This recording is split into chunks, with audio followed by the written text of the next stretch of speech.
Hello, and welcome to another episode of Broadcast. My thoughts on. I know there are a million videos about beginning in certain kind of modeling based hobbies, beginner guides to this and that, but I still wanted to give. This isn't really a guide, it's just my thoughts about beginning in various kinds of hobbies that are modeling related. So the first thing you have to do is decide what kind of modeling you want to get into.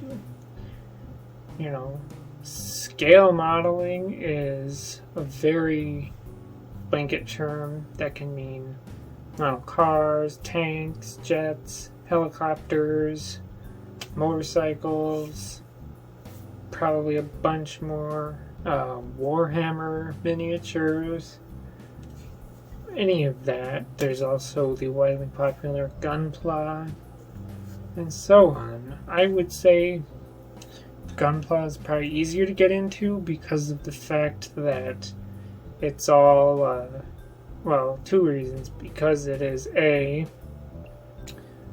snap together, you don't have to glue it. And B, everything is in colored plastic, so you don't have to paint it if you don't want to, but you can. You also have to keep in mind what you can afford when choosing to get into. For example, when I switched hobbies from Gunpla to miniatures, which is D&D and Warhammer miniatures, that one Warhammer miniature could cost $30 versus how a cheaper master grade Gunpla kit like the Easy 8 could also cost $30. So yeah, you would think since miniatures are mini, they would be less expensive, especially Warhammer ones, but they're not. Only D&D miniatures are, but you don't have to put those together. You just buy them, paint them, done. Anyway, the next thing is the tools, because there are tools you will need. Something like Gunpla, you're only going to need two things. You're going to need nippers, and you're going to need some sort of hobby knife, like an X-Acto knife. The biggest thing I would say here is do not spend a lot of money on tools. The pair of nippers that I currently use for things, I bought in the jewelry section at Walmart for $5. I've also in the past bought like a $15 pair at, I think it was Hobby Lobby. And you know which of those two has lasted me the longest? Well, I don't have the $15 pair from Hobby Lobby anymore. So, yeah. You can also get X-Acto knives from most places. Walmart has them, Meijer. Don't go to a specific hobby store and get them. Like, if you get into Warhammer miniatures, don't buy the specific Citadel branded, I think they call it a mold line remover, but still, don't buy that because you're going to pay out the nose for it. And God forbid, do not spend $70 to get a pair of God Hand nippers as your first set of nippers. For as long as I've been building models from Gunpla to tanks to Warhammer miniatures, I personally will never buy any God Hands because they're so delicate that if you cut apart in just the wrong way, your $70 pair of nippers is going in the trash. If you want to spend a bit more on nippers, places like Hobby Lobby have them for $10 to $15. That's really the only tools you need, and that's all I would spend on. Now, if you choose anything that isn't Gunpla to start with, like scale modeling or Warhammer miniatures, then you're going to need some more tools than just those two things. Now, in the Warhammer scene, actually in both, people will tell you different things as to what to use and what not to use. Okay, there is no right or wrong as to what to use and what not to use. It's personal choice and it's what you can afford to buy. I bring it up because a lot of them would say, stay away from plastic cement, only buy what they call CA glue, which is a type of super glue, as it makes Warhammer miniatures easier to take apart. I disagree. I would use Tamiya extra thin plastic cement for either one. Warhammer miniatures, especially if you want to get into model tanks and cars and jets and helicopters and stuff like that. Because plastic cement is going to hold the thing together. So get yourself a bottle of that. Then I would suggest sanding sticks, because when you cut a part off of a runner, it's gonna leave a little spot where you cut it off, and you're gonna take your X-Acto, cut it, and then that's how I do it. I X-Acto and then go over with a sanding stick, especially if you're gonna paint, and especially if you're a stickler for mold lines, which I wouldn't be on my first kit, but people are different. But yeah, sanding sticks, which you can get those in most hobby shops. Like, again, I got my sanding sticks at Hobby Lobby for I think it was $6 for a small bag of them, so that's really up to you. Then, of course, the complicated part is, well, when you think about, like Warhammer miniatures or any kind of scale modeling, you need, you need something that the paint will stick to, i.e. primer, and then you need paint, and then you need something to seal paint and decals. So, the first piece of advice here is, don't buy an airbrush if you're just starting. You may start your first model and you decide, well, this isn't for me, but I've spent $100 on an airbrush, so I guess I'm gonna have to keep going. Just don't buy an airbrush for your first starting out. If after 5 or 6 of whatever you're doing, you decide that you want to invest in an airbrush, cool, you can do that. Otherwise, see, this is where the divide comes in. If you're doing scale modeling that isn't Warhammer miniatures, then you're gonna want spray paint. Now, there's a divide here too, because model shops will sell spray paint. Even Hobby Lobby in the model section has spray paint. It's complicated because, for me, I've used Tester's spray paint. It comes in a 3-ounce can, and it costs $5, almost $6 for a 3-ounce can. Tamiya, they also have a brand of spray paint. Their brand of spray paint. It's a 3-ounce can. It costs about $7. Versus what I'm going to tell you to do is that for your absolutely basic colors, black and white, maybe red, if it's not a specific color, like if you're building US tanks, you're going to have to go to a hobby store to get a spray can of olive drab. Otherwise, for your most basic of colors, for spray paint, just go to Walmart, buy Krylon or Rust-Oleum in the big spray cans.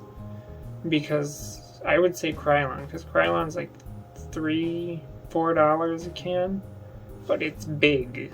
You're not paying $5 for 3 ounces. So That's what I would suggest. For all your basic colors, go to Walmart or somewhere and buy Krylon.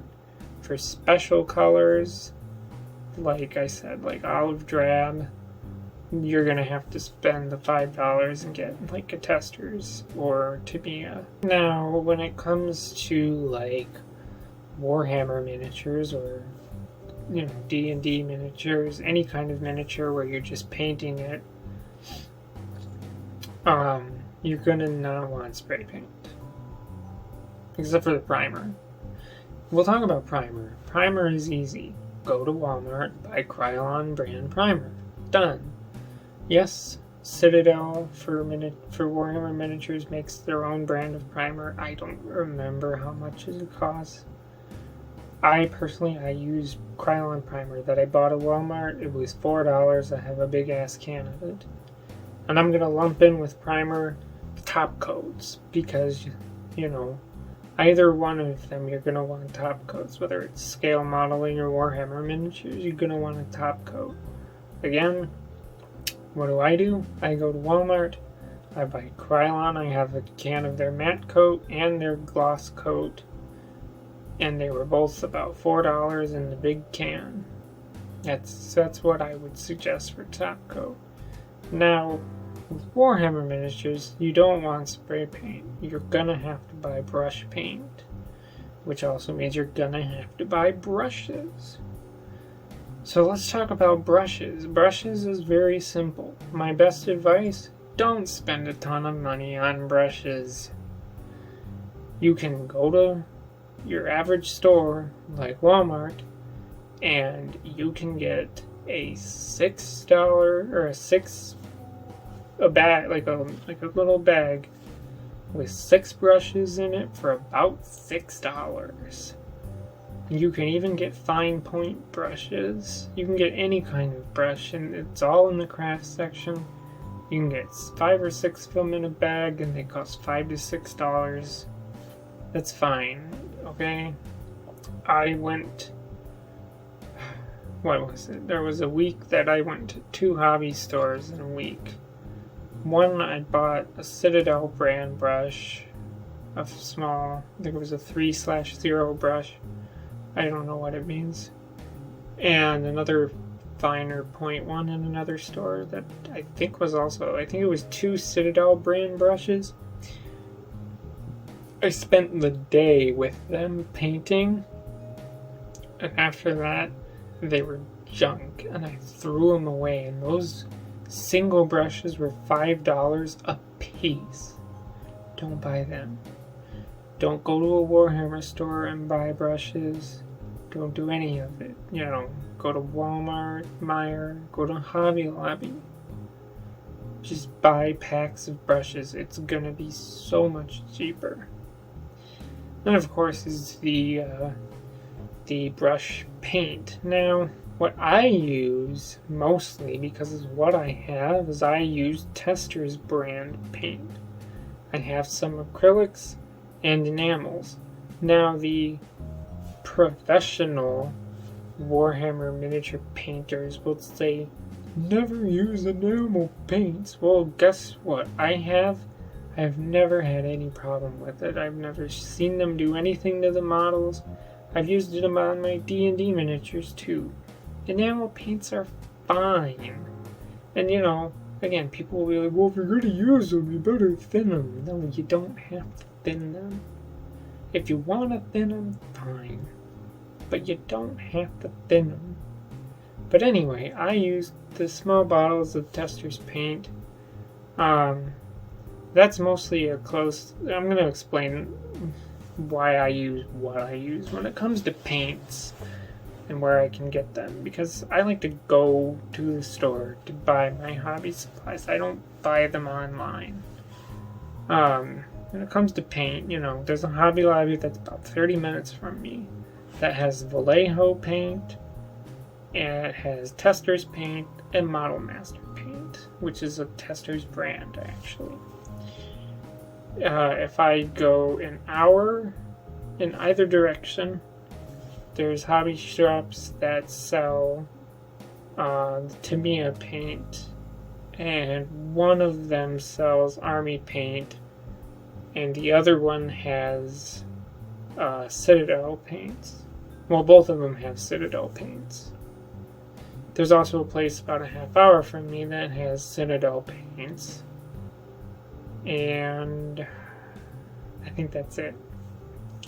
Because I find, and I looked this up, that like here in America, the Citadel paints can cost you $3 to $7.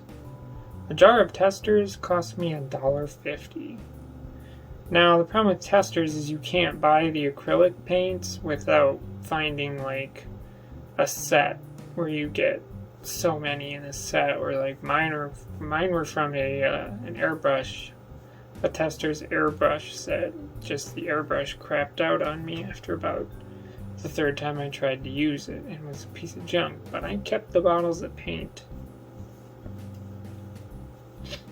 So, otherwise, you know, if I go to Hobby Lobby, I have to get Testors enamel, and even Model Masters is enamel as well. But I like Testors paint. Most people in most hobby circles will tell you don't buy Testors paint because it sucks. And I'm like, it doesn't suck. You're just a paint elitist because you only buy Tamiya paint. I have nothing against Tamiya paint. I only have one bottle of Tamiya paint that I've used for bases. I think it's Sky Gray.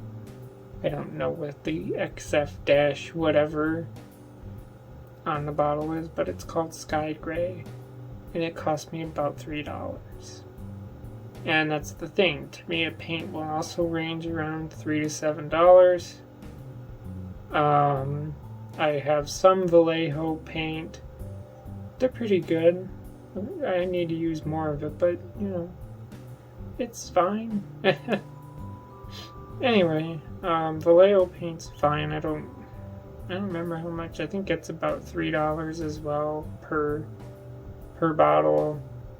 Army Painter is one that I have recently started using, and I really like the Army Painter. I have their Ice Storm and their Drake Tooth, and both are excellent paints. And I think I paid about $2-3 per bottle there. So paint, it depends on what you want, what brand you want, what you can afford. You know, you don't have to be like me where you're like, well, this store has this and it's this distance from me, but this store has this and it's this distance from me. If you want to just go on to, you know, some website and order your paint so you don't have to worry, then fine. You can do that. But I'm just saying, the point of this video is don't spend a lot of money when you're just starting out. Don't buy expensive brushes, expensive paints, expensive tools. Just stay cheap. If you like it, do whatever you want. Buy a $1 million brush. I don't care. That's all I have to say. So if you have the conversation, leave your comment below. As always, thanks for watching and goodbye.